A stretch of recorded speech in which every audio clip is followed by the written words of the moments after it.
رب العالمین والصلاة والسلام علی سید الانبیاء والمرسلین اما بعد فاعوذ باللہ من الشیطان الرجیم بسم اللہ الرحمن الرحیم قال تبارک و تعالی فی القرآن المجید والفرقان الحمید الحمد للہ رب العالمین الرحمن الرحیم وقال تبارک و تعالی فی مقام آخر لقد من اللہ علی المؤمنین اذ بعث فیہم رسولا من انفسہم یتلو علیہم آیاتہ ویزکیہم ویعلمہم الکتاب والحکمہ صدق اللہ العظیم وصدق رسولہ النبی الکریم۔ میں اسٹیج پہ موجود تمام علماء اکابرین کا خصوصی طور پہ شکر گزار ہوں کہ آپ نے چند کلمات کہنے کا موقع فراہم کیا۔ آپ سب کا بھی شکریہ ادا کرتا ہوں کہ آپ استقامت سے تشریف فرما ہیں اور کچھ باتیں سماعت فرما رہے ہیں، اور میں علماء سے معذرت بھی چاہتا ہوں کہ میں کرسی پر بیٹھا ہوں، آپ بظاہر نیچے ہیں، لیکن سمندر میں ہیرے تہ میں ہی ہوتے ہیں، بلبلے اوپر ہوتے ہیں پانی کی سطح پر، ہم لوگ ایسی بلبلے ہیں، یہ سب ہیرے ہیں ماشاءاللہ۔ تو میں بڑی معذرت چاہتا ہوں کہ میں یہ ظاہراً بے ادبی کا مرتکب ہوں، میں اس کو اچھا نہیں سمجھتا ہوں، لیکن وہ نیچے بیٹھ کے بیان ہو نہیں پاتا اصل میں، تو وہ کرسی پہ میں بیٹھا ہوں، تو مجھے معاف کر دیجیے گا۔ الحمدللہ یہ عید میلاد النبی کا جلسہ ہے۔ اللہ تبارک و تعالی کامل ترین ذات ہے، وہ جو بھی کام کرتا ہے کسی نہ کسی خاص مقصد کے لیے ہوتا ہے۔ اس کے حبیب کریم صلی اللہ علیہ وسلم بھی مختلف مقاصد کے لیے دنیا میں تشریف لائے، اور اسی طریقے سے ہم اشرف المخلوقات ہیں، ہمارا بھی دنیا میں آمد کا کوئی نہ کوئی ایک بنیادی مقصد ہے۔ جیسے اللہ نے فرمایا وَمَا خَلَقْتُ الْجِنَّ وَالْإِنسَ إِلَّا لِيَعْبُدُونَ، اللہ تبارک و تعالی نے جن و انس کو فقط اپنی عبادت کے لیے پیدا فرمایا۔ تو جس طریقے سے اللہ کا کوئی کام بیکار نہیں، رسول کا کوئی کام مقصد سے خالی نہیں، ایسے ہی ہم ماشاءاللہ مسلمان ہیں، اشرف المخلوقات ہیں، ہمارا بھی ہر اچھے کام کا کوئی نہ کوئی مقصد ضرور ہونا چاہیے۔ اب جیسے ماشاءاللہ یہ عید میلاد النبی کا ایک جلسہ ہے، تو اس کے بھی کچھ مقاصد ہونے چاہیے، اور ہر شخص کو اسی قصد و ارادے کو اپنے ذہن میں رکھ کر اس قسم کی مجالس میں آنا چاہیے۔ اب جب ہم لوگوں کا مشاہدہ کرتے ہیں تو مقاصد مختلف نظر آتے ہیں۔ کسی سے آپ پوچھیں، وہ کہتا ہے کہ بس وہ دوست نے دعوت دی تھی تو میں نے کہا چلو میں آ کے بیٹھ جاتا ہوں، اور تو کوئی خاص مقصد نہیں ہے۔ کوئی یہ کہتا ہے کہ میں چاہتا ہوں کہ میرے درجات بلند ہوں، مجھے نیکیاں ملیں۔ کوئی کہے گا مجھے سرکار کی محبت حاصل ہو جائے، اور ہو سکتا ہے کوئی ایسا بھی بیٹھا ہو کہ جو یہ کہے کہ یار سنا تھا کہ وہ بریانی بہت اچھی بنوائی ہے، تو میں نے سوچا چلو بریانی کھانے ہی پہنچ جائے۔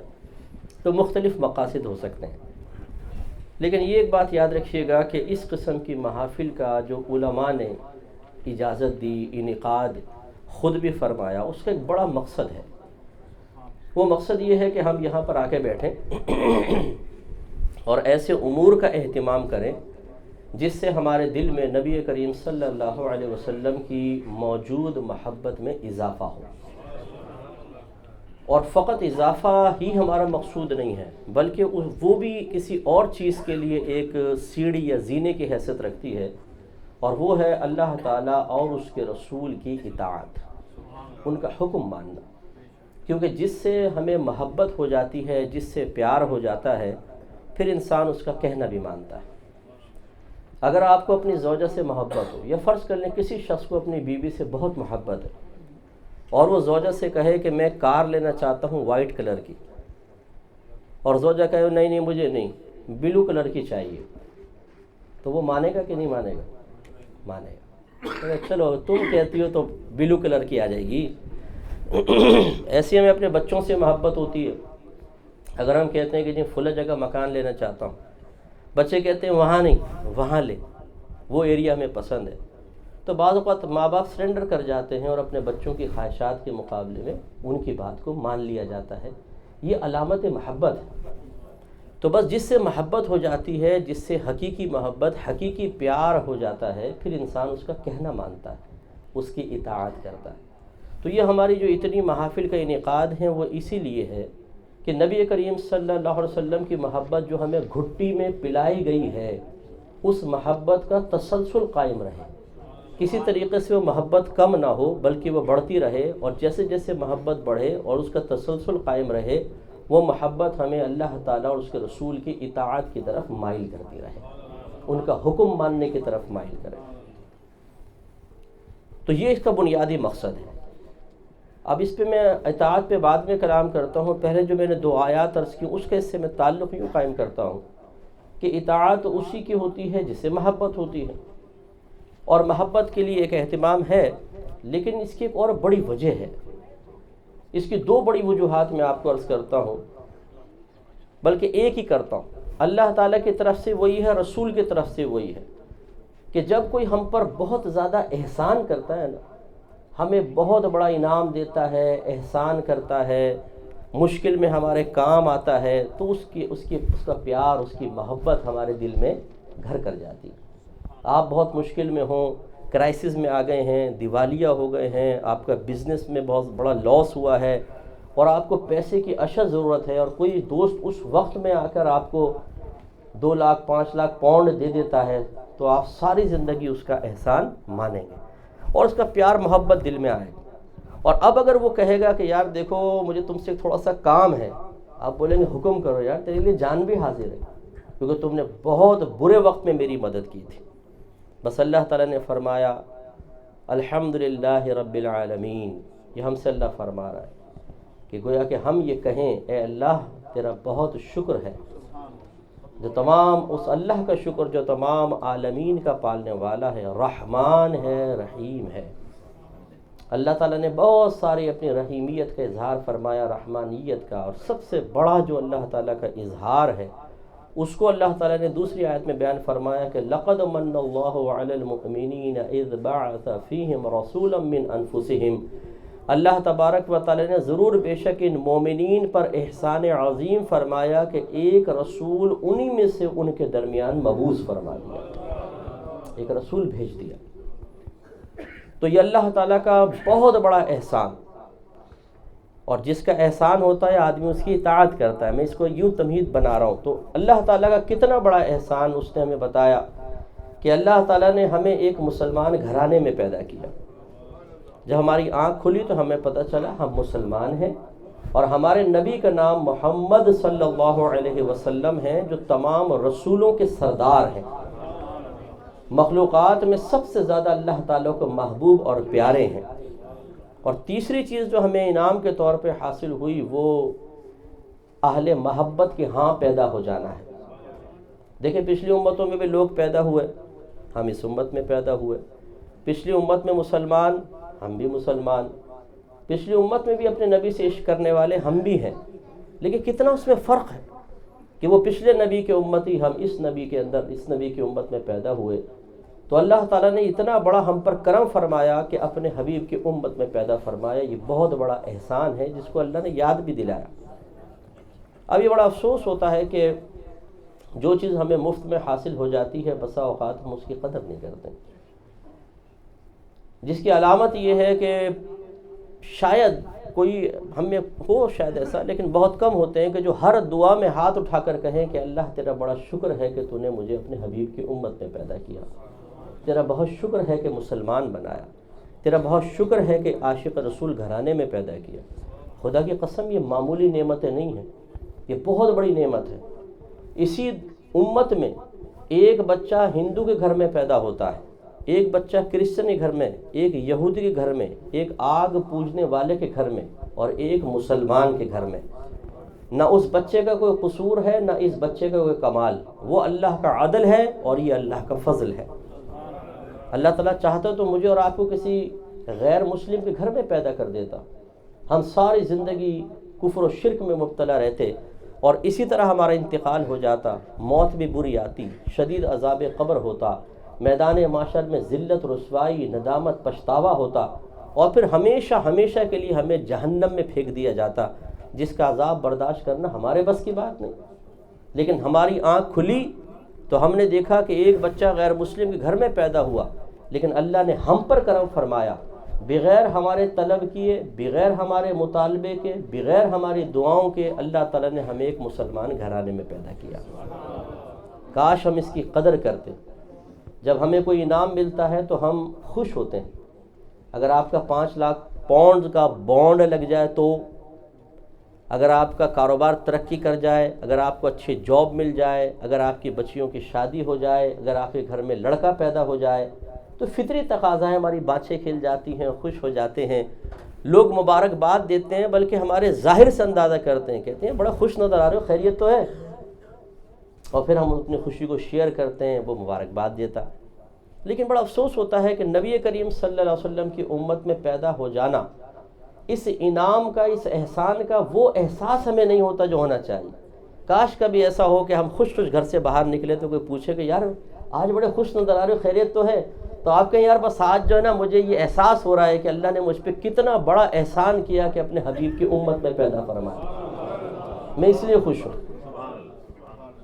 تو یہ بہت بڑا احسان ہے، یاد رکھیں، بہت بڑا احسان ہے، ہمیں اس کی قدر نہیں ہے، لیکن جس کو ہے ان کو دیکھیں۔ حضرت موسیٰ علیہ السلام کے سامنے جب اللہ تبارک و تعالی نے اس امت کے فضائل ذکر کی، جس میں آپ بھی شامل ہیں، میں بھی شامل ہوں، تو موسیٰ علیہ السلام جو اللہ کے نبی ہیں اور جنہوں نے اللہ تبارک و تعالی سے ہم کلامی کا شرف حاصل کیا، انہوں نے اللہ تعالیٰ کی بارگاہ میں عرض کی، یا رب کریم کاش تو مجھے نبی نہ بناتا، اپنے حبیب کی امت میں پیدا فرما دے۔ کتنا بڑا اللہ کا احسان ہے کہ اللہ تعالیٰ نے اپنے حبیب کی امت میں پیدا فرمایا۔ اور پھر میرے آقا صلی اللہ علیہ وسلم کے احسانات، اتنے احسانات ہیں کہ کچھ انتہا نہیں۔ ہم جب اس امت میں پیدا ہو گئے، اللہ تعالیٰ نے ہمارے کثرت گناہ کے باوجود ہمیں اجتماعی عذاب سے محفوظ فرما دیا۔ پچھلی امتوں کے اٹھا کے قرآن میں آپ واقعات دیکھیں، کسی نے ناپ تول میں کمی کی، اللہ نے تباہ کیا، کسی نے شکار منع تھا، اس دن شکار کر لیا، اللہ نے ان کو تباہ کر دیا، کسی پہ آسمان سے پتھر نازل ہوئے کو زمین میں دھس گیا، کسی کو بندر اور سور کی شکل میں بدل دیا گیا۔ لیکن جب اس امت کی باری آئی، جو امت رات دن گناہ میں مصروف ہے، اور جو پچھلی امتوں میں گناہ ہوئے ہم ان سے کہیں زیادہ بڑھ کر نت نئے گناہوں میں ملوث ہے، لیکن خدا کی قسم اگر کوئی زمین سے آسمان تک کے پورے اس دورانیے کو، اس فاصلے کو گناہوں سے بھر دے، پھر بھی اللہ تبارک و تعالیٰ کی طرف سے اجتماعی عذاب میں مبتلا نہیں ہوگا، کیونکہ اللہ کا وعدہ یہ ہے کہ ما کان اللہ لیعذبہم وانت فیہم، اے حبیب اللہ تعالیٰ کی یہ شان نہیں کہ آپ ان کے درمیان موجود ہوں اور اللہ تعالیٰ انہیں اجتماعی عذاب میں مبتلا فرما دے۔ ساؤنڈ پہ کون ہے؟ ایکو تھوڑا بند ہو جائے گا، ذرا ایکو بند کر دیں۔ تو معلوم یہ ہوا کہ اللہ تبارک و تعالیٰ نے ہم پر اجتماعی عذاب نہیں فرمانا۔ کیوں؟ ہمارے سرکار موجود ہیں، ہمارے سرکار ہیں رحمت للعالمین، اللہ نے تمام جہانوں کے لیے رحمت بنا کر بھیجا ہے، اور اجتماعی ضدین محال ہے۔ یہ کیسے ہو سکتا ہے کہ رحمت بھی ہو اور عذاب بھی ہو؟ اللہ تعالیٰ نے ہمیشہ کے لیے عذاب کو اٹھا لیا، اور یہ نبی کریم کا وہ احسان ہے کہ جو کافر، مشرک، مرتد سب کو شامل ہے، دنیا میں کوئی ہلاک نہیں ہوگا۔ یہ ہمارے سرکار کا صدقہ ہے۔ کتنا بڑا احسان اللہ تعالیٰ اور اس کے رسول کا۔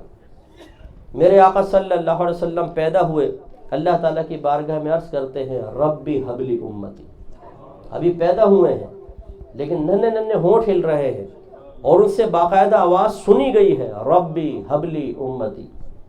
جمیل قادری صاحب رحمۃ اللہ علیہ کے خلیفہ فرماتے ہیں رب حبلی امتی کہتے ہوئے پیدا ہوئے، حق نے فرمایا کہ بخشا الصلاۃ والسلام۔ تو سرکار ربی حبلی امتی، اے اللہ میری امت کو میرے حوالے کرتے ہوئے پیدا ہوئے ہیں، اور جب سرکار کا وصال ہونے لگا تب بھی لبھائے مبارکہ سے الفاظ نکل رہے ہیں ربی حبلی امتی، اے اللہ میری امت کو میرے حوالے کر دے۔ اور یاد رکھیے کہ یہ مسلمہ قاعدہ ہے کہ تمام نبی مستجاب الدعوات ہوتے ہیں، ان کی ہر دعا اللہ تعالیٰ کی بارگاہ میں مقبول ہوتی ہے۔ اگر اللہ تعالیٰ کسی دعا کو قبول نہ کرنا چاہے، اس کے ازلی فیصلے کے خلاف ہو، تو اللہ تعالیٰ دعا سے ہی روک دیتا ہے۔ گویا کہ کسی نبی کی زبان سے دعا نکلنا اس بات کی دلیل ہے کہ وہ ضرور مقبول ہوگی، تبھی اللہ نے ان کی زبان سے نکلنے دی۔ اب ہمارے سرکار ریکویسٹ کر رہے ہیں کہ اللہ تعالیٰ میری امت کو میرے حوالے کر دے، تو ضرور اللہ تبارک و تعالیٰ اس امت کو اپنے حبیب کے حوالے فرمائے گا۔ اب سوال یہ پیدا ہوتا ہے کہ ہمارے آقا صلی اللہ علیہ وسلم رحمت للعالمین ضرور ہیں، لیکن آپ کی رحمت یقیناً اللہ کی رحمت سے کم ہے۔ یقینی سی بات ہے، اللہ کی رحمت ہمارے نبی کی رحمت سے بڑھ کر ہے۔ اب اس میں دیکھیں سرکار کی طرف سے ایک احسان کا پہلو دیکھیں۔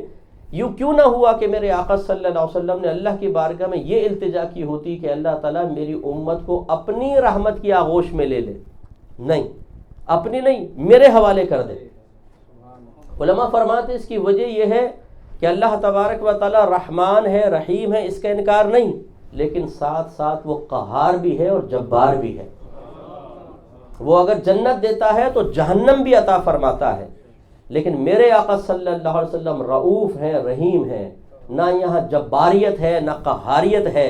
اس لیے اللہ تعالیٰ کی بارگاہ میں عرض کیا رب کریم میری امت میرے حوالے کر دے، کیونکہ جب یہ امت سرکار کے حوالے ہو جائے گی تو عذاب تو ہے ہی نہیں، یہاں رحمت ہی رحمت ہے، تو جو سرکار کے حوالے ہوں گا انشاءاللہ ضرور جنت میں جائیں۔ اسی لیے جب یہ آیت نازل ہوئی وَلَسَوْفَ يُعْطِيكَ رَبُّكَ فَتَرْضَىٰ، اے حبیب ان قریب آپ کا رب آپ کو اتنا عطا فرمائے گا کہ آپ راضی ہو جائیں گے۔ اب اسلوب کلام دیکھیں، پوری کائنات کا ذرہ ذرہ اللہ کی رضا چاہے، اور اللہ تعالیٰ اپنے حبیب سے فرمائے حبیب ان قریب آپ کا رب آپ کو اتنا عطا فرمائے گا کہ آپ راضی ہو جائیں گے۔ ابن عباس رضی اللہ تعالیٰ عنہ سے مروی ہے، کہتے ہیں کہ جب یہ آیت کریمہ نازل ہوئی تو رحمت کونین صلی اللہ علیہ وسلم نے اللہ تعالیٰ کی بارگاہ میں عرض کی یا رب کریم اگر یہی بات ہے تو میں اس وقت تک راضی نہ ہوں گا جب تک میری ساری امت داخل جنت نہ ہو جائے، پہلے ہم جائیں گے۔ اور سرکار صلی اللہ علیہ وسلم نے اللہ سے چونکہ یہ وعدہ لے لیا ہے، اللہ تعالیٰ اپنے حبیب کو ضرور راضی کرے گا اور ضرور اتنا عطا فرمائے گا کہ سرکار راضی ہوں گے۔ اور سرکار نے جواب میں عرض کر دی ہے کہ جب تک یہ امت داخل جنت نہ ہو جائے میں راضی نہیں ہوں گا۔ اس کا مطلب یہ ہے اللہ کا وعدہ بھی سچا، رسول کا وعدہ بھی سچا، ہمارے لیے تو جنت کا وعدہ ہو گیا، انشاءاللہ ہم ضرور جنت میں جائیں گے۔ پچھلے نبیوں نے جب ان کی قوموں نے نافرمانی کی ہے، جب انہوں نے تبلیغ کی، بہت سمجھایا، نہیں مانی، ہاتھ اٹھا دیے، اے اللہ میری قوم کو ہلاک کر دے۔ اللہ تعالیٰ نے اجتماعی عذاب نازل کیا، نبیوں سے فرمایا اپنے متبعین کو لے کے نکل جائیں اور اس قوم کو چھوڑ دیں۔ نبی جب باہر نکل گئے تو اللہ تعالیٰ نے ان قوموں پہ عذاب نازل کیا، تباہ ہو گئے۔ ادھر میرے آقا صلی اللہ علیہ وسلم ہیں، ایک غزوے میں تشریف لے گئے، صحابہ کرام علیہم رضوان نے عرض کیا رسول اللہ یہ کفار سامنے ہیں، آپ ان پر لعنت فرمائیں، آپ بددعا کریں ان کے خلاف۔ میرے آقا صلی اللہ علیہ وسلم نے ارشاد فرمایا اللہ تعالیٰ نے مجھے لعنت کرنے والا بنا کر نہیں بھیجا، مجھے رحمت للعالمین بنایا، لعنت کرنے والا بنا کر نہیں بھیجا ہے۔ یہ اتنے پیارے ہمارے نبی ہیں کہ جو اپنے دشمنوں پر بھی لعنت نہ فرمائیں، وہ اپنے پیاروں کو کیسے چھوڑیں گے؟ ضرور جنت میں لے کر جائیں۔ اتنا بڑا یہ اللہ کا انعام کہ اس نے اپنے حبیب کی امت میں پیدا فرمایا، ایک ایسا نبی جس پر آپ اور میں فخر کر سکتے ہیں، وہ نبی ہمیں اپنے ساتھ جنت میں لے کر جائیں گے۔ سرکار نے وعدہ فرمایا۔ سرکار میدان عرفات پہنچے، ایک حج کیا ہے زندگی میں، میدان عرفات میں پہنچے۔ ہم پہنچتے ہیں تو ماں یاد آتی ہے، باپ یاد آتا ہے، بیوی بچے، اپنی صحت، اپنا کاروبار، اپنی دولت، اپنی بچیوں کے رشتے، باپ دادا، اپنے یعنی خاندان سے ہماری سوچ بعض اوقات باہر نہیں نکلتی ہے۔ جب سب سے سیر ہو جاتے ہیں پھر کہتے ہیں کسی نے دعا کے لیے کہا تھا چلو اس کے لیے بھی کر لیں، لیکن قربان جائیں ہمارے نبی کے، جب آپ میدان عرفات میں پہنچے تو اپنی امت کے لیے ہاتھ اٹھائے، اے اللہ جو میرا امتی اس میدان میں پہنچ جائے یعنی حج کے دوران، اس کے حقوق العباد میں کی گئی تمام کوتاہیوں کو معاف فرما دے۔ اللہ تعالیٰ نے دعا قبول فرمائی، جو اس میدان میں پہنچے گا اس کے تمام حقوق العباد میں کیے گئے حقوق اللہ کے سلسلے میں کیے گئے سارے گناہ معاف ہوں گے۔ پھر دعا کے لیے ہاتھ اٹھائے، اے اللہ ظالم کو بھی بخش دے، یعنی جس نے حقوق العباد میں بندوں کے حقوق میں کوتاہی کی ان کی بھی بخشش فرما دے۔ لیکن ادھر اللہ کی طرف سے فی الحال جواب نہ آیا۔ سرکار دعا مانگتے رہے حتیٰ کہ غروب آفتاب ہو گیا. سرکار نے وہاں سے پیش قدمی فرمائی, مزدلفہ پہنچ گئے. یہاں پہنچ کے مغرب اور عشاء ادا فرمائی, پھر دعا کے لیے ہاتھ اٹھا دی, اے اللہ میری امت کے ظالم کو بھی بخش دے. تو سرکار دعا کرتے رہے, پھر ایک دم مسکرائے. تو شیخین کریمین دونوں یعنی ابو بکر صدیق عمر فاروق رضی اللہ تعالیٰ عنہما, ان کی عادت کریمہ تھی کہ سرکار کے چہرے کو دیکھتے رہتے تھے, کیونکہ صحابہ کے نزدیک سب سے بڑی عبادت اللہ کے نبی کے چہرے انور کو دیکھنا تھا. اور آپ کو میں بتاؤں کہ یہ عبادت وہ نماز میں بھی ترک نہیں کرتے تھے. نماز میں بھی ان کا قلب اللہ کی طرف اور ان کی نگاہیں نبی کی طرف متوجہ ہوتی تھی. میرے آقا ضمناً عرض کرتا ہوں, میرے آقا صلی اللہ علیہ وسلم نے فرمایا جو اپنے ماں باپ میں سے کسی ایک کو محبت بھری نگاہ سے دیکھے, اللہ تبارک و تعالیٰ اسے ایک مقبول حج کا ثواب عطا فرماتا ہے. صحابہ نے عرض کیا رسول اللہ اگر کئی مرتبہ دیکھے تو؟ فرمایا اللہ کی رحمت بہت بڑی ہے, 100 دفعہ دیکھو گے 100 حج کا ثواب. سوچئے ماں باپ کو دیکھنا اتنا باعث ثواب, جو نبی کے چہرے کو دیکھ رہا ہوگا اس کے درجات کی بلندی کا عالم کیا ہوگا, انہیں کتنا ثواب مل رہا ہوگا. تو انہوں نے جب دیکھا سرکار مسکرا رہے ہیں تو عرض کیا رسول اللہ آپ پر ہمارے ماں باپ فدا ہو جائیں, کیوں مسکرائیں؟ سرکار نے فرمایا جب میں نے میدان عرفات میں ظالم کی مغفرت کی دعا کی, اللہ نے جواب ارشاد نہ فرمایا, لیکن جب میں نے مزدلفہ میں دعا کی تو اللہ نے میری یہ دعا بھی قبول فرما لی. تو میں نے شیطان کو دیکھا کہ وہ پریشان ہو کے اپنے سر پہ مٹی ڈال رہا ہے, تو اس کی یہ حالت دیکھ کر میں مسکرا دیا.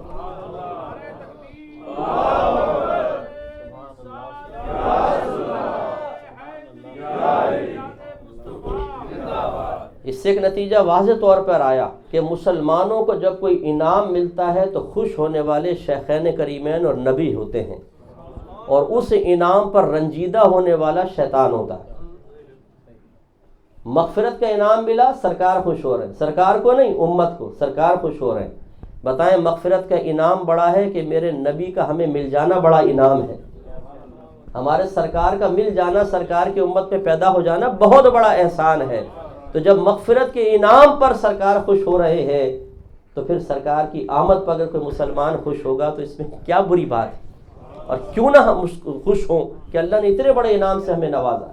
تو آپ دیکھیں ہم ایسے نبی کی امت میں ہیں کہ جو اس میدان میں پہنچنے کے باوجود بھی ہمیں نہیں بھولا اور ہمارے لیے دعائے بخشش و مغفرت کی ہے. اور سرکار نے دعا فرمائی تھی آج سے کم و بیش 1500 سال پہلے, لیکن قیامت تک جو امتی حج کے سیزن میں حج کے ارادے سے وہاں پہنچے گا, آج بھی میدان عرفات پہنچ گیا اور اس کے بعد مزدلفہ, میرے آقا صلی اللہ علیہ وسلم نے ارشاد فرمایا حاجی جب حج کر کے واپس آتا ہے گناہوں سے ایسا پاک و صاف ہو جاتا ہے جیسے آج ہی اپنی ماں کے پیٹ سے پیدا ہوا ہے. اور ارشاد فرمایا کہ اللہ تعالیٰ حاجی کی بخشش و مغفرت کر دیتا ہے, اور حاجی جس کے لیے دعائے مغفرت کر دے اللہ تعالیٰ اس کی بھی بخشش فرما دیتا ہے. اس لیے یاد رکھیے گا جو حج کر کے آتے ہیں ان سے جو ہم کہتے ہیں نا بھائی ہمارے لیے بھی دعائے بخشش و مغفرت کریں, یہ اس حدیث کی وجہ سے ہے کہ حاجی اگر ہمارے لیے دعا کر دے گا ہماری بھی بخشش ہو جائے گی. تو یہ کمال ہمیں از خود حاصل نہیں ہوا, یہ ہمارے نبی کے قدموں کا صدقہ ہے. جب میرے آقا صلی اللہ علیہ وسلم سفر معراج پہ تشریف لے گئے, اللہ تعالیٰ سے ملاقات کا شرف حاصل ہوا, اللہ تعالیٰ نے اپنے حبیب کو 50 نمازوں کا تحفہ دیا. سرکار لے کر تشریف لے آئے. سرکار ہمارے اپنی امت کو موسیٰ علیہ السلام سے زیادہ جانتے, لیکن سرکار کو جب انعام ملا تو اب یہ اللہ کی بارگاہ میں کہنا کہ میری امت نکمی ہے 50 نہیں پڑے گی مناسب محسوس نہ ہوا. آ گئے سرکار. موسیٰ علیہ السلام نے پوچھا یا رسول اللہ آپ کو اللہ نے کیا انعام دیا؟ سرکار نے فرمایا 50 نمازیں. آپ سوچیے ابھی یہ سردیاں تو 5 نمازیں پڑھنا کتنا مشکل ہو جاتا ہے, خصوصاً جو ماشاءاللہ ہم جیسے کامل مومن ہیں ان کے لیے تو فجر پڑھنا بھی بڑا مشکل ہے, جو پوری رات نعت خوانی کی اور علماء کے جلسوں کی محفل میں تو بیٹھے رہیں, لیکن فجر پڑھنا بہت ہی دشوار ہوتا ہے. گرم گرم بستر کہتا ہے کہ سرتاج چھوڑ کر نہ جائے, اور ہم کہتے ہیں لیلا فکر ہی مت کرو مجنون تمہارے پاس رہے گا. تو ہم نماز فجر بھی ادا نہیں کرتے. 5 نمازیں اتنی گراں گزرتی ہیں, اگر 50 ہوتی تو کیا ہوتا, کاروبار زندگی کتنے رک جاتے. لیکن اللہ کے نبی کا یہ صدقہ ہے, یہ احسان ہے میرے آقا کا. آپ اللہ کی بارگاہ میں گئے, سفارش کی اللہ تعالیٰ میری امت پر آسانی فرما دے. 5 نمازیں کم ہوئیں, پھر 10, 15, 20, 25, 30, 35, 45 9 دفعہ گئے سرکار، 45 نمازیں کم ہو گئی۔ اب جب سرکار تشریف لائے تو موسیٰ علیہ السلام ہم جیسے عبادت کا ذوق رکھنے والوں کو اچھی طرح جانتے تھے کہ کتنے بڑے کارنامہ کرنے والے ہیں۔ عرض کی یا رسول اللہ دوبارہ جائیے، میں نے بنی اسرائیل کو بہت آزمایا ہے، آپ کی امت یہ 5 بھی نہیں پڑھے گی۔ لیکن میرے سرکار نے کیا فرمایا، اے موسیٰ اب تو اللہ کی بارگاہ میں جاتے ہوئے شرم آتی کہ میں اپنی امت کے لیے کہوں کہ یہ اتنے نکمے ہیں کہ 5 بھی نہیں پڑھیں گے۔ اگر ایک باپ کا بیٹا آوارہ گرد قسم کا ہو، شراب پیے، زنا کرے، چرسیں پیے، ہیروئن پیے، آوارہ گرد عورتوں کے پاس بیٹھے، اور پھر کوئی پوچھے کہ بھئی یہ کون ہے، تو باپ کو تعارف کراتے ہوئے شرم آئے گی۔ تو اسی طریقے سے میرے آقا عبادت گزار، میرے سرکار کھڑے ہو جاتے تھے نمازوں میں تو پنڈلیوں میں ورم آ جایا کرتا تھا۔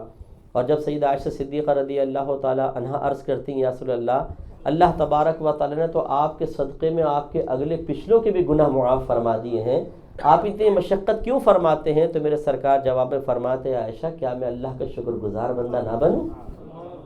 اور صحابہ کرام بھی کثرت سے عبادت کرنے والے، ان کو تو کوئی عبادت کی میں کمی کا کوئی مسئلہ نہیں تھا، اصل تو ہماری فکر تھی کہ جو بعد میں آنے والے ہیں ان کی کثرت مصروفیات ہوں گی، ہمت کم ہوگی، نفس و شیطان کا اکثر غلبہ ہوگا۔ اگر ان پر 50 نمازیں فرض ہوئیں اور یہ نہیں پڑھیں گے تو ان کو بڑا شدید عذاب ہوگا، کیونکہ ایک ایک نماز پر عذاب ہے، ایک ایک نماز پر، تو یہ بیچارے تو عذاب میں مبتلا ہو جائیں گے۔ تو میرے آقا صلی اللہ علیہ وسلم نے ہم جیسے نکموں کی سفارش کے لیے 9 مرتبہ اللہ کی بارگاہ میں جا کر عرض کی اللہ تعالیٰ میری امت کے اوپر سے نمازیں کم کر دے۔ لیکن قربان جائے اللہ تعالیٰ کی رحمت کے کہ جب سرکار 5 نمازیں لے کر آنے لگے تو اللہ تبارک و تعالیٰ نے ارشاد فرمایا حبیب آپ کی امت پر 50 نمازیں فرض کی تھیں، لیکن آپ کی سفارش پر 45 معاف کی یا 5 فرض ہیں، لیکن جب آپ کا کوئی امتی یہ 5 نمازیں پڑھے گا تو ثواب اسے 50 کا ہی عطا کروں گا۔ ایک نماز 10 کے برابر ہے، 50 نماز، تو یہ کتنا بڑا احسان ہے اس نبی کا، آپ اندازہ کریں، ہے کہ نہیں؟ جب میرے آقا صلی اللہ علیہ وسلم سفر معراج پر سدرۃ المنتہا کے پاس پہنچے، سدرہ ایک درخت کا نام ہے، اور منتہا اس مقام کو کہتے ہیں کہ جہاں پر چیزوں کی انتہا ہو جائے۔ جبریل امین ساتھ ہیں، جبریل امین فرشتے ہیں، اور بالاتفاق علماء اسلام تمام فرشتے نور سے پیدا کیے گئے ہیں، نوری مخلوق ہوتے ہیں۔ لیکن جب سدرۃ المنتہا پر پہنچے تو جبریل امین نے اپنی عاجزی کا اظہار کرتے ہوئے عرض کی یا رسول اللہ اب اگر ایک قدم بھی آگے بڑھاؤں گا تو جل کر ہلاک ہو جاؤں گا، کیونکہ میں نور سے پیدا کیا گیا ہوں، لیکن آگے جو انوار و تجلیات ہیں ان کی ہیبت اور ان کی گرمی کا عالم یہ ہے کہ اگر میں آگے بڑھا تو یہ نور بھی جل کر ختم ہو جائے گا۔ لیکن قربان جائے میرے آقا صلی اللہ علیہ وسلم کے جواب میں ہی نہیں فرمایا کہ جب نور جل جائے گا تو بشر تو بدرجہ اولیٰ جلے گا، تو چلو جبرائیل واپس چلتے ہیں۔ دوسرا سرکار نے یہ نہیں فرمایا کہ جبرائیل ابھی تک تو آپ مجھے راستہ دکھاتے ہوئے یہاں پر آئے ہیں، جس جگہ آپ نہیں پہنچے وہاں مجھے راستہ کون دکھائے گا؟ نہیں، میرے آقا صلی اللہ علیہ وسلم نے کوئی بات نہیں کہی، بلکہ فرمایا جبرائیل اگر کوئی حاجت ہے تو مجھے بتاؤ، میں اللہ کی بارگاہ میں پیش کروں۔ اور قربان جائیں جبریل امین کے علم کے بھی، انہوں نے بھی جواب میں نے کہا یا رسول اللہ جب نور جل جائے گا تو بشر کیسے آگے جائے گا؟ خطرہ مول نہ لیں، واپس چلیں۔ نہیں، یہ بھی نہیں فرمایا کہ ابھی تک تو میں آپ کو راستہ دکھا رہا تھا، جبریل کا علم نبی کے علم سے زیادہ ہے۔ مطلب بعض لوگ کہتے ہیں جبریل کا علم نبی کے علم سے زیادہ ہے، تو معاذ اللہ جبریل نے یہ تو نہیں کہا رسول اللہ میرا علم آپ سے زیادہ ہے، اب جب میں آگے نہیں جا سکا ہوں، مجھے آگے کا علم نہیں، تو آپ کو تو بدرجہ اولیٰ نہیں ہوگا، تو آپ آگے کہیں بھٹک نہ جائیں، کہاں جائیں گے؟ چلیں واپس چلتے ہیں۔ نہیں، جبریل امین بھی جانتے تھے کہ یہ وہ نبی ہیں جو بظاہر مجھے شرف عطا فرما کر مجھے آگے رکھ کر یہاں تک پہنچے ہیں، لیکن آگے کے راستے اس نبی کے لیے اجنبی نہیں ہیں، کیونکہ یہاں میں ساتھ ساتھ آیا ہوں اور آگے رہنمائی فرمانے والا براہ راست ان کا رب ہے۔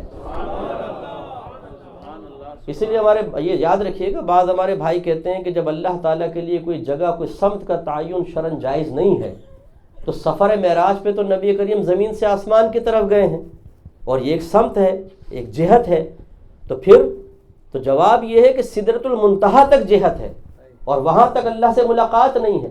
ملاقات کے لیے سرکار سدرۃ المنتہا سے آگے گئے ہیں، اور وہاں کس جہت میں گئے ہیں یہ کسی کو نہیں پتا ہے۔ اعلیٰ حضرت فرماتے ہیں خرد سے کہہ دو کہ سر جھکا لے، گما سے گزرے گزرنے والے، پڑے ہیں یا خود جہد کو لالے، کسے بتائے کہاں گئے۔ اس کے بعد تو پھر حبیب جانے اور اللہ تبارک و تعالیٰ جانے، وہ راز تو کسی کو نہیں معلوم کہ اب سرکار کس سمت گئے۔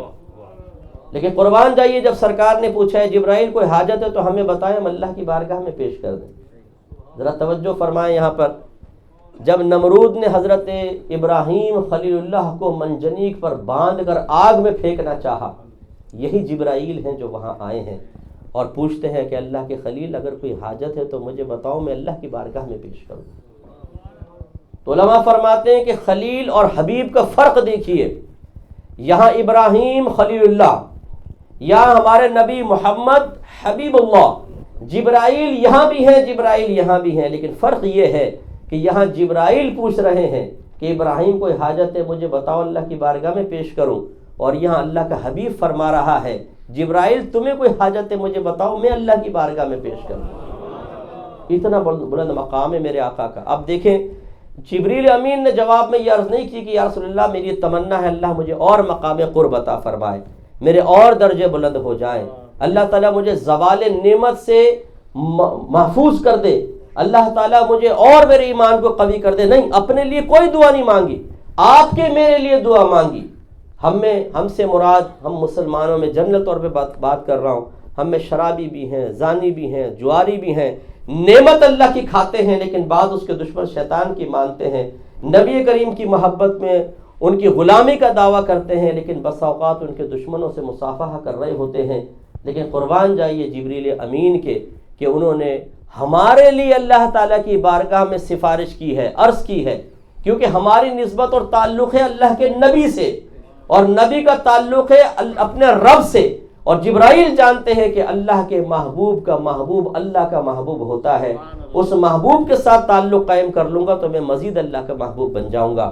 تو انہوں نے عرض کیا رسول اللہ بس میری اتنی تمنا ہے کہ جب آپ کی یہ امت بروز قیامت پل صراط پر پہنچے تو اللہ تبارک و تعالیٰ مجھے توفیق عطا فرمائے کہ میں اپنے پر بچھا دوں اور آپ کی امت ان پروں پر سے گزرتی ہوئی داخل جنت ہو۔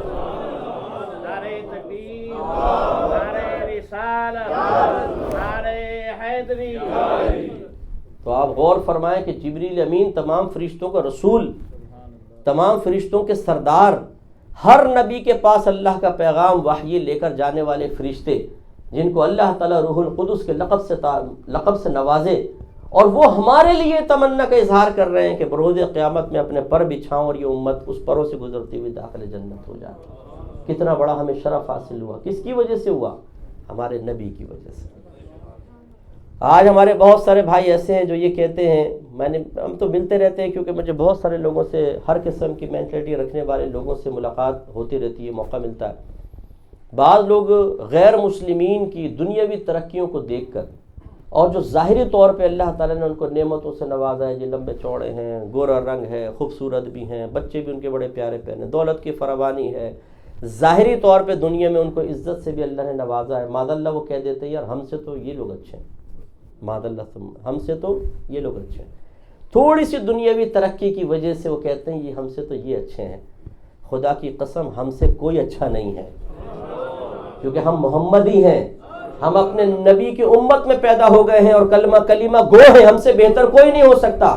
اگر آپ کو ابھی پتہ نہیں چلتا تو میرے آقا نے بشارت عطا فرمائی، آپ نے ارشاد فرمایا خدا کی قسم جب تک میں داخل جنت نہ ہو جاؤں پچھلے تمام نبیوں پہ جنت حرام ہے، اور جب تک میری ساری امت داخل جنت نہ ہو جائے پچھلی امتوں پہ جنت حرام ہے۔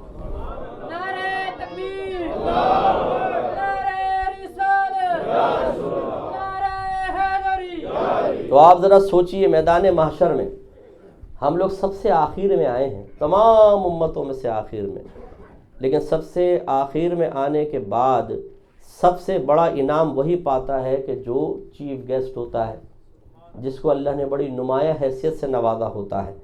ایسے میں سارے کھڑے ہوں گے، گورے رنگ والے، لمبے قد والے، دنیاوی ترقیوں والے، ایک اشارے سے ملکوں کو تباہ کر دینے والے، لیکن ان سب کو اللہ تعالیٰ مجرمین کی حیثیت سے کھڑا کر دے گا، اور اس میں پھر آپ اور میں شان سے چلتے ہوئے جائیں گے۔ اعلان ہوگا کون ہے نبی کریم کا امتی، وہ کھڑا ہو جائے، اور پہلے تم لوگ جنت میں داخل ہوگے. یعنی VIP پروٹوکول. آپ جب ہندوستان یا پاکستان جاتے ہیں تو آپ کو پروٹوکول کتنا اچھا ملتا ہے نا. UK سے آئے, ہمارے ماموں آئے, ہمارے چچا آئے, خواہ مخواہ کالر سیدھا ہو جاتا ہے, تھوڑا پیچھے ہٹو. ہمارے بچوں کو سب چومتے ہیں, پیار کرتے ہیں, تو بچے بھی چوڑے ہو جاتے ہیں. UK والے آئے, UK والے آئے. اور جب ہم یہاں تو کوئی پوچھتا بھی نہیں, ہاتھ بھی نہیں ملاتا. وہاں پہ اگر سب گھیر لیتے ہیں تو ایک مرکزی حیثیت ملنے کی وجہ سے خوشی ہوتی ہے, اور ہم کہتے ہیں اللہ تیرا بڑا شکر ہے تو نے UK والا بنایا. تو سب دیکھو کتنے مروب ہیں, متاثر ہیں, اور بڑے حیرت سے ہمیں دیکھ رہے ہیں, اور ملتجیانہ نگاہوں سے دیکھ رہے ہیں کہ شاید میں جس کو دیکھوں گا اس کو UK کا ویزا مل جائے گا. تو خوشی ہوتی ہے, مسرت ہوتی ہے. آپ سوچئے کہ یہ عارضی خوشی ہوتی ہے, جیسے آپ واپس آتے ہیں ایئرپورٹ پہ اترتے ساری خوشی ختم ہو جاتی ہے, پھر وہ عام لوگ ملتے ہیں.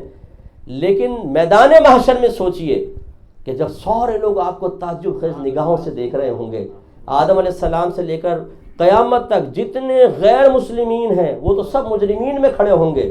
جو پچھلی امتوں کے مومنین ہوں گے وہ بھی ایک طرف کھڑے ہوں گے, انہیں بھی اجازت نہیں ہوگی. پہلے محمد ہی جائے گا, پہلے نبی کا چاہنے والا, محبت کرنے والا جائے گا, پھر آپ لوگ جائیں گے. اس وقت آپ سوچئے کہ جو ہمارا سر فخر سے بلند ہوگا, جو سینہ مسرت سے چوڑا ہو رہا ہوگا, ہم کتنی شان کے ساتھ داخل جنت ہو رہے ہوں گے. اور یہ کس کا صدقہ ہے؟ یہ میرے نبی کے قدموں کا صدقہ ہے. ایک آخری روایت عرض کر کے بس پھر میں اپنے شروع میں جو تمہید باندھی تھی اس سے اپنے بیان کو ملاتا ہوں. حضرت انس رضی اللہ تعالیٰ عنہ نے میرے آقا صلی اللہ علیہ وسلم سے پوچھا, یا رسول اللہ میدان محشر میں تو بہت رش ہوگا, میں آپ کو کہاں ڈھونڈوں, کہاں تلاش کروں؟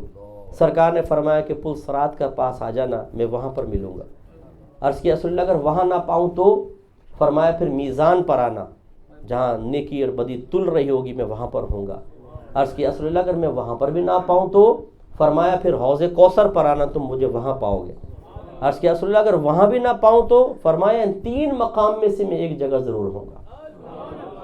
علماء فرماتے ہیں ہمارے نبی کریم صلی اللہ علیہ وسلم پل صراط پر اس لیے نہیں ہوں گے کہ آپ نے پار ہونا ہے, بلکہ جب آپ ملاحظہ فرمائیں گے کہ آپ کا کوئی امتی پل صراط سے گزر کر لڑکھڑا رہا ہے تو نبی کریم صلی اللہ علیہ وسلم کی رحمت جوش میں آئے گی, اور میرے آقا تیزی سے وہاں پر جائیں گے, اس کا ہاتھ پکڑیں گے اور اس کو پل صراط پار کرا دیں گے.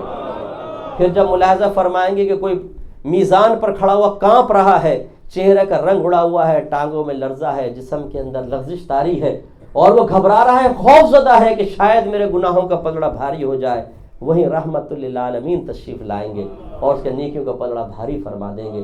اور جب اپنے کسی امتی کو دیکھیں گے کہ اس کی زبان اس کے ہونٹوں سے پیاس کی وجہ سے باہر نکل رہی ہے تو دریا رحمت جوش میں آئے گا, حوض کوثر پر پہنچیں گے اور اپنے ہاتھوں سے حوض کوثر کے چھلکتے ہوئے جام پلائیں گے. یعنی وہاں امت کے لیے فکر مند ہوں گے سرکار, کبھی ایک طرف کبھی دوسری طرف کبھی تیسری طرف, اپنے ایک ایک امتی کو سرکار آسانی اور سہولت فراہم کر رہے ہوں گے. اب آپ ذرا غور فرمائیں, اللہ تعالیٰ کتنا رحیم و کریم, کتنا بڑا محسن کہ اس نے اپنا حبیب ہمیں عطا فرمایا. اس نے ہم سے اجتماعی عذاب اٹھا لیا, اس نے ہمیں اپنے حبیب کی امت میں بغیر طلب کیے پیدا کیا. اور میرے آقا کا احسان عظیم کہ سرکار کے قدموں کی برکت سے ہمیں عزت ملی ہے, ہمیں نعمتیں ملی ہیں, ہمیں ایمان ملا ہے, ہمیں رحمان ملا ہے, ہمیں قرآن ملا ہے, ہمیں سب سے پہلے جنت میں داخلہ ملا ہے. سرکار نے وعدہ فرما لیا کہ میرے امتی انشاءاللہ جنت میں جائیں گے. میں اس وقت تک راضی نہ ہوں گا جب تک ساری امت داخل جنت نہ ہو جائے. میرے سرکار نے ہمارے لیے میدان عرفات میں مزدلفہ میں دعا کر کے تمام گناہوں کی بخشش کا سامان کروا دیا ہے. تو کیا ایسے نبی سے محبت نہیں کرنی چاہیے؟ بولیے کرنی چاہیے کہ نہیں؟ بالکل کرنی چاہیے, کیونکہ جو ہم پر احسان کرتا ہے اس سے فطری لحاظ سے محبت ہو جاتی ہے. تو ہم کیوں نہ اپنے نبی سے محبت کریں؟ اور پھر محبت اس بات کا تقاضا کرتی ہے کہ محبوب کا کہنا مانا جائے. محبت اس بات کا تقاضا کرتی ہے کہ کوئی بھی ایسا کام نہ کیا جائے جس سے محبوب کا دل رنجیدہ ہو جائے, کوئی ایسا کام نہ کیا جائے جو محبوب کو ناپسند ہو, اور ہر اس کام کو اختیار کیا جائے جو ہمارے محبوب کو پسند ہو. میں کبھی کبھی ایک مثال دیتا ہوں کہ اگر کسی کو مجازی محبت ہو جاتی ہے, مرد عورت کو جیسے آپس میں ہو جاتی ہے, تو بتائیں کیا یہ ایک دوسرے کو ڈسہارٹ کرنا پسند کریں گے؟ کبھی بھی نہیں. لیلا مجنو کی آپ نے کہانیاں سنی ہوں گی, شیریں فرہاد, اور آج کل تو فیس بک پر مجنون بیٹھے ہوئے ہیں, دوسری طرف لیلا ہیں, اس طرف مجنون بیٹھے ہوئے ہیں. اور محبت کی باتیں چل رہی ہیں. بعض اوقات تو ہمارے نوجوان اس لیلا کو ناراض نہیں ہونے دیتے جس کے بارے میں گمان ہے کہ جس طرح اس نے اس ایک مجنون سے چیٹ کر رہی ہے، پتہ نہیں کتنے مجنونوں سے چیٹ کرتی ہوگی، لیکن اس کے باوجود جب کسی کی دوستی لڑکی کے ساتھ ہو جائے تو وہ پسند نہیں کرتا کہ میں کوئی بھی ایسی بات کہوں جس سے ناراض ہو کر میرے اکاؤنٹ کو ڈیلیٹ کر دے.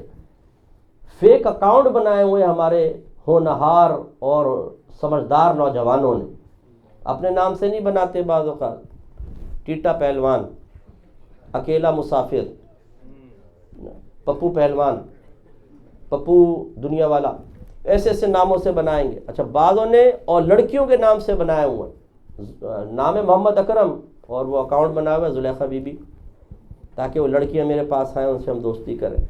تو خلاصہ کلام یہ کہ دنیا کے تھوڑے تھوڑے تعلقات کی وجہ سے ہم نہیں چاہتے سامنے والا ناراض ہو. یار محبت ہے، مروت ہے، خاندان والا پیار ہے، تو پھر میرے آقا صلی اللہ علیہ وسلم سے تو بدر جولا ہمیں محبت رکھ کر آپ کی پسند ناپسند کا خیال کرنا چاہیے، کیونکہ میرے آقا صلی اللہ علیہ وسلم رحمت للعالمین ہیں. یاد رکھیں، رحمت کا مطلب ہوتا ہے دل کی نرمی، رقت. ایک عام آدمی اگر آپ کے سامنے ایک روڈ پر بلی گاڑی سے کچل جائے، اس کا دماغ پھٹ جائے، آنتیں باہر نکل آئیں اور تڑپ رہی ہو، جو نرم دل کا ہوگا نا وہ دیکھ نہیں سکے گا، اوف یار یہ کیا ہو گیا، بلی کچل گئی، ہے نا، کیونکہ دل نرم ہوتا ہے. اسی طرح جو حساس قسم کے ہوتے ہیں، بعض اوقات بیوی سخت لہجے میں گفتگو کر دے، بچہ آنکھوں میں آنکھیں ڈال کے بات کر دے، دوست جھڑک دے، دل چھوٹا سا ہوتا ہے نا تو آنکھوں سے آنسو نکل آتے ہیں، بعض ایسے کمزور ہوتے ہیں. یہ دل کی نرمی کا نتیجہ ہے. سوچئے کہ جس کو اللہ نے تمام جہانوں کی رحمت عطا فرمائی ہو، اس کی قلبی نرمی کا عالم کیا ہوگا، وہ کتنا حساس ہوگا، اور وہ کتنا دکھ کو برداشت کرتا ہوگا، اور وہ کتنا دکھ کو محسوس کرتا ہوگا. لیکن قربان جائے میرے آقا صلی اللہ علیہ وسلم کی طاقت کے کہ آپ نے جہنم کے منظر اپنی آنکھوں سے دیکھے ہیں. ہم تو کسی انسان کو کچلا ہوا دیکھ لیں، جانور تو چلے پھر بھی چل جاتا، انسان اگر کچلا ہوا ہو تو اپنی آنکھوں سے دیکھیں تو انسان اپنے ہوش و حواس کھو بیٹھتا ہے. کبھی دیکھیں بچوں کے چوٹ لگ جائے، بلڈ وغیرہ نکل جائے، جس کا بلڈ پریشر لو ہو جاتا ہے بعض اوقات تو وہ تو خود سر پکڑ کے جھومتا ہے کہ بس اب میں گرا. لیکن قربان جائے میرے آقا نے ایسے ایسے مناظر دیکھے، لیکن اس کے باوجود آپ کی نارمل لائف تبدیل نہیں ہوئی ہے، بالکل نارمل لائف چلتے رہی. بڑے مضبوط ہیں میرے سرکار، لیکن میرے سرکار کا دل بڑا نرم ہے. اونٹ سرکار کی بارگاہ میں آ کے روئے تو میرے آقا کی آنکھوں سے آنسو جاری ہو جاتے ہیں. جب سرکار کا ممبر بنا ہے اور سرکار نے وہ جو کھجور کا تنا جس سے آپ ٹیک لگا کر خطبہ دیا کرتے تھے اس کو چھوڑ کر چلے، وہ رونے لگا. صحابہ کہتے ہیں کہ اس کی آواز پوری مسجد میں گونج گئی تو میرے آقا تیزی سے اس کی طرف بڑھے اور اس کو سینے سے لگایا. اس تک کر رونا، حالانکہ صحابہ کو تو وہ سرکار کے کرم سے سنا، اگر نہیں سرکار چاہتے، سرکار کا معجزہ ظاہر نہ ہوتا، صحابہ کو پتہ بھی نہ چلتا. سرکار گئے ہیں، سینے سے لگایا، اس کو بھی خاموش کروایا کہ نہیں تو رو نہیں. پھر اس کو انعام آفر کیا. سرکار نے فرمایا کہ اگر میں اس کو سینے سے نہ لگاتا تو یہ اسی طرح قیامت تک روتا رہتا. اور پھر سرکار نے فرمایا میں نے اس کو کہا کہ اگر تو چاہے تجھے زمین میں لگا دیا جائے، دنیا میں تیرے پتے نکلیں گے، جڑیں نکلیں گی، پھل نکلیں گے، لوگ تیرے پھل کھائے. اور اگر تو چاہے تو تجھے جنت میں لگایا جائے، وہاں محبوبان خدا تیرے پھل کھائیں گے. تو اس درخت نے عرض کیا رسول اللہ میں جنت میں لگنا چاہتا ہوں. تو درخت میں بڑا ذی شعور تھا، ورنہ وہ جواب میں کہتا کہ جس کا نام محمد احمد ہے وہ کیا دے گا، جنت میں لوں گا تو اللہ سے لوں گا ڈائریکٹ. لیکن وہ درخت بھی خوش عقیدہ تھا، اسے بھی پتہ تھا کہ دیتا میرا اللہ ہی ہے، لیکن اپنے حبیب کے صدقے میں عطا فرماتا ہے. انما انا قاسم واللہ یعطی، سرکار نے فرمایا اللہ ہی دیتا ہے، لیکن خدا کی قسم محض میں تو تقسیم کرنے والا ہوں، میں بانٹتا ہوں. اللہ نے نعمتیں میرے ہاتھ میں دی ہیں اور یہ تنا بھی جانتا ہے. تو خلاصہ کلام یہ ہے کہ میرے پیارے بھائیوں، جو اللہ نے احسان فرمایا، جو اللہ کے نبی نے احسان فرمایا، اس کا تقاضا یہ ہے کہ ہم اللہ تعالیٰ اس کے رسول کا حکم مانیں. اس محبت کا تقاضا جو ہمیں اللہ تعالیٰ اس کے رسول سے، اس کا تقاضا یہ ہے کہ ہم ان کا کہنا مانیں اور اپنے اللہ تعالیٰ اس کے رسول کے سے تعلق کو مضبوط کریں. رسمی تعلق نہ رکھیں، خدارہ رسمی تعلق نہ رکھیں. اگر دیکھیں آپ اپنی بیوی کو ایک مکان گفٹ کریں، ایک چمکتی ہوئی کار بھی دیں، سونے کے سیٹ بنا کر دیں، اس کو بہترین کپڑے بنا کر دیں، اور وہ آپ سے کہے کہ میں تو آپ پہ قربان، بڑی مجھے آپ سے محبت ہے، آپ کے شاید ہی صحیح کہہ رہی ہوگی، آپ خوش ہو گئے. پھر آپ سنیں کہ وہ ٹیلی فون پہ کسی سے کہہ رہی ہے کہ میں تو اپنے شوہر سے بہت بیزار ہوں، چیزیں تو سب دی ہیں لیکن مجھے پتہ نہیں پسند نہیں ہے یہ. اور جب آپ غور سے سنیں تو پتہ چلے کہ وہ شخص آپ کا رشتہ دار آپ کا دشمن ہے, اور پھر وہ آ کر کہے کہ سرتاج مجھے آپ بہت اچھے لگتے ہیں, بس آپ نے تو بڑا میرے پر کرم کیا ہے, آپ سے بڑی محبت ہے. تو بتائیں کیا اس محبت سے آپ اظہار محبت سے خوش ہوں گے؟ بولیے, نہیں ہوں گے. اس لیے کہ یہ صرف رسمی محبت ہے, حقیقی محبت نہیں, کیونکہ آپ دیکھ چکے ہیں کہ وہ آپ کے دشمن سے بات کر کے آپ کے بارے میں کیا کیا کہہ رہی ہے.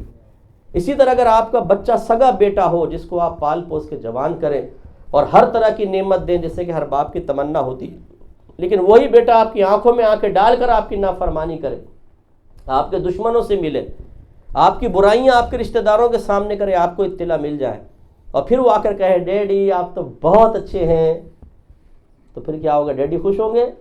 نہیں.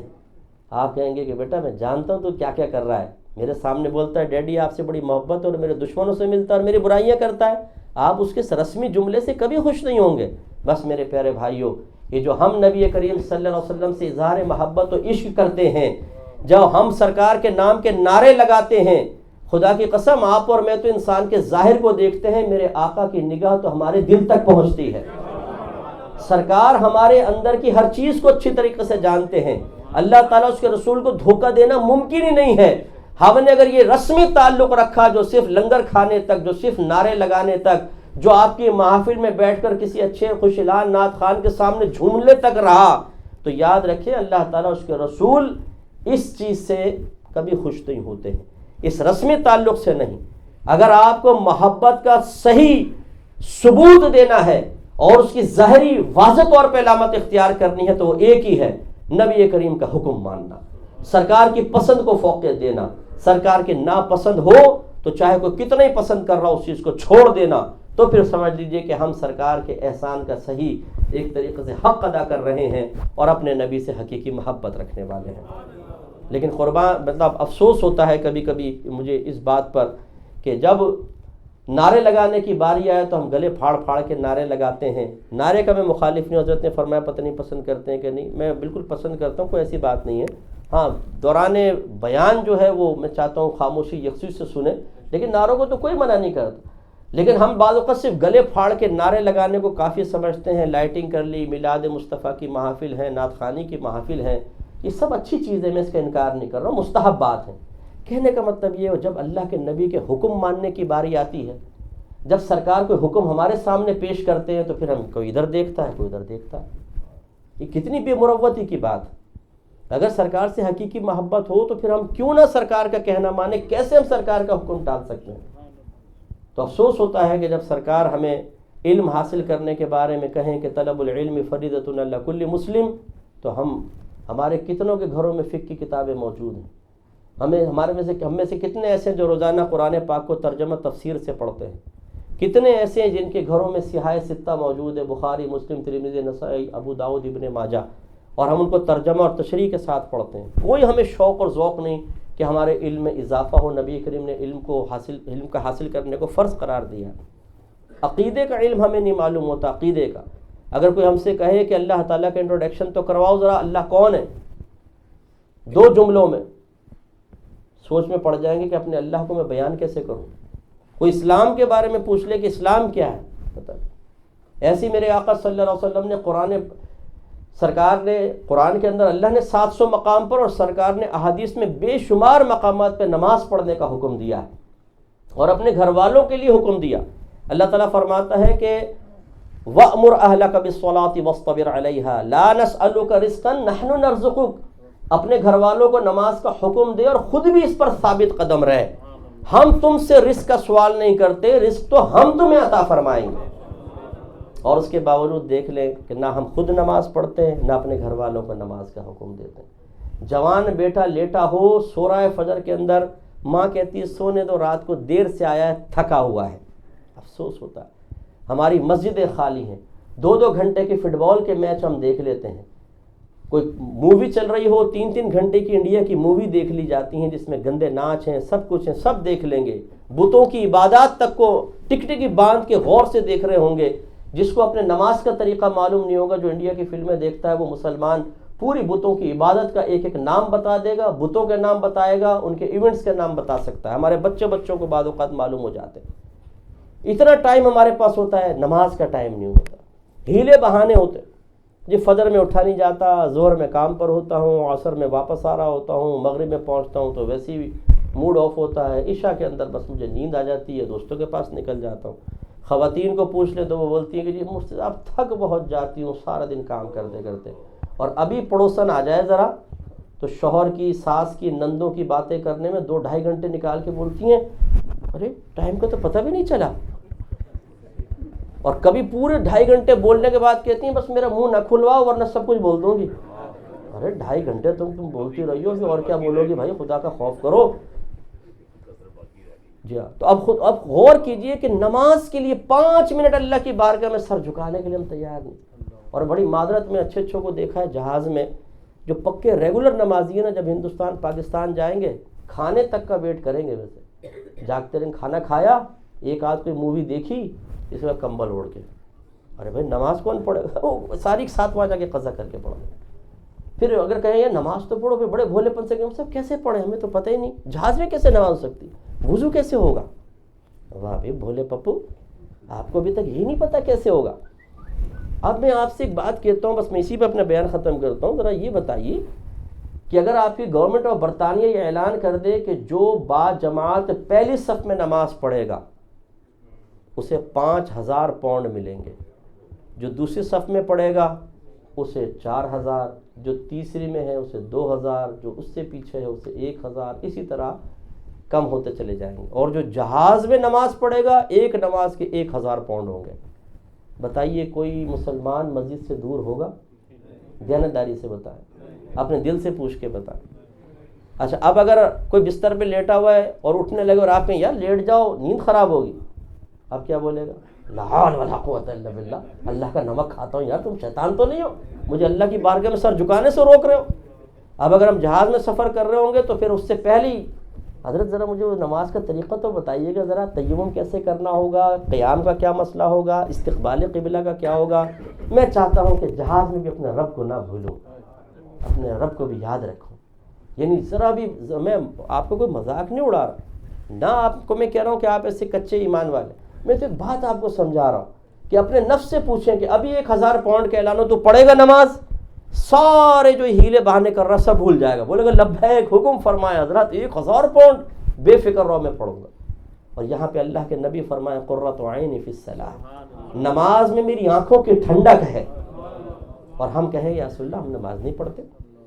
اس لیے میرے پیارے بھائیوں، ذرا سے نبی کریم کی اطاعت کا حقیقی ثبوت دیجئے اور اطاعت کی طرف آئیے، علم سیکھیں، سرکار کا حکم مانیں. سرکار کا حکم جب سامنے آئے تو معاذ اللہ یوں نہیں کہ صرف نظر کریں، نہیں یہ میرے نبی کا حکم ہے. جیسے ایک اولاد اپنے ماں باپ سے عقیدت اور محبت رکھے، ماں باپ کچھ کہیں تو کہتے ہیں نہیں میرے ماں باپ نے کہا ہے یار میں مانوں گا، میرے استاد نے کہا ہے میں مانوں گا، امام صاحب نے کہا ہے میں مانوں گا. بیوی اگر سعادت مند کہتی ہے میرے شوہر نے مجھے یہ کہا ہے میں تو مانوں گی، تو پھر میرے نبی نے فرمایا ہے تو پھر ہم بھی مانیں گے. تو پھر آخر میں نعرہ لگائیں، یہ نعرے ضرور لگنے چاہیے کہ غلامی رسول میں مزہ نہیں آیا آپ کو، کیا موت کیا آپ کو تو بال ٹوٹنا تک قبول نہیں ہوگا مجھے لگ رہا ہے. زور سے نعرہ لگائے غلامی رسول میں، دونوں ہاتھ اٹھا کے کہیے غلامی رسول میں، غلامی رسول میں.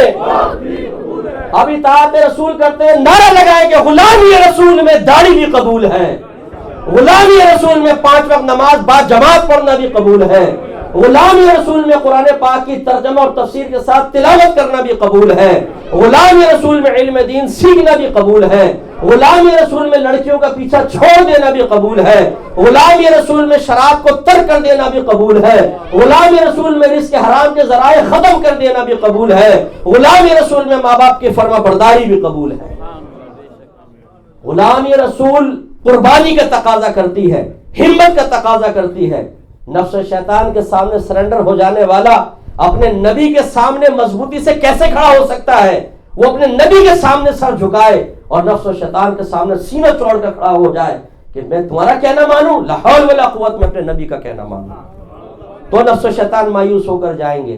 ہمارے آقا حکم دیں اور ہم اپنے نفس سے پوچھیں کہ ہاں بھائی عمل کرنا ہے کہ نہیں کرنا، اور اندر سے آواز آئے کہ نہیں میں نہیں کر سکتا ہوں، تو ہم کہیں کہ جی یا رسول اللہ اپنے حکم اپنے پاس رکھے، میں تو اپنے نفس کی مانوں گا. کبھی ایسا نہیں ہونا چاہیے. تو لہٰذا ہمت کریں اور اطاعت رسول کی طرف آئیں. آخر میں آقا نعمت امام اہل سنت مجدد دین و ملت پروانہ شمع رسالت عظیم البرکت عظیم المرتبت شاہ احمد رضا خان علیہ رحمۃ الرحمان کے کچھ اشعار اصول برکت کے لیے عرض کر کے اسی پہ اپنے بیان کا اختتام کروں گا. ان کے آخر میں آتا ہے یہ ہیں. کیا آتا ہے؟ یہ ہیں سے مراد میرے سرکار کی ذات پاک. تو اعلیٰ حضرت احسانات دراصل یاد دلا رہے ہیں. میں اس لیے آپ کو ایک دفعہ خلاصہ پھر یہ عرض کر رہا ہوں کہ میرے آقا کے یہ احسانات ہمیشہ ذہن میں رکھیے گا، اور ہر احسان یہ تقاضا کرتا ہے کہ اپنے محسن کا کہنا مانو.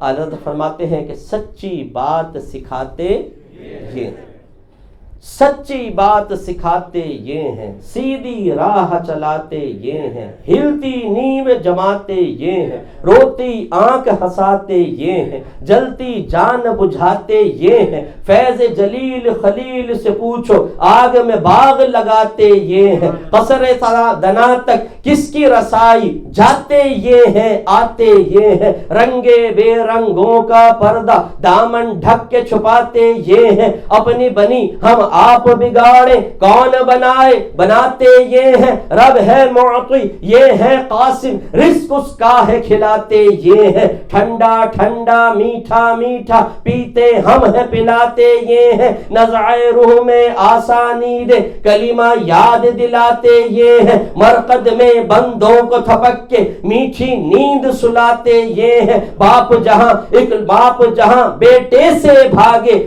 لطف وہاں فرماتے یہ ہیں، ماں جب اکلوتے کو چھوڑے آ آ کہہ کے بلاتے یہ ہیں، رافع نافع دافع شافع کیا کیا رحمت لاتے یہ ہیں، سلم سلم کی ڈھارس سے پل سے پار چلاتے یہ ہیں، کہہ دو رضا سے خوش ہو خوش رہے مجدہ رضا کا سناتے یہ ہیں.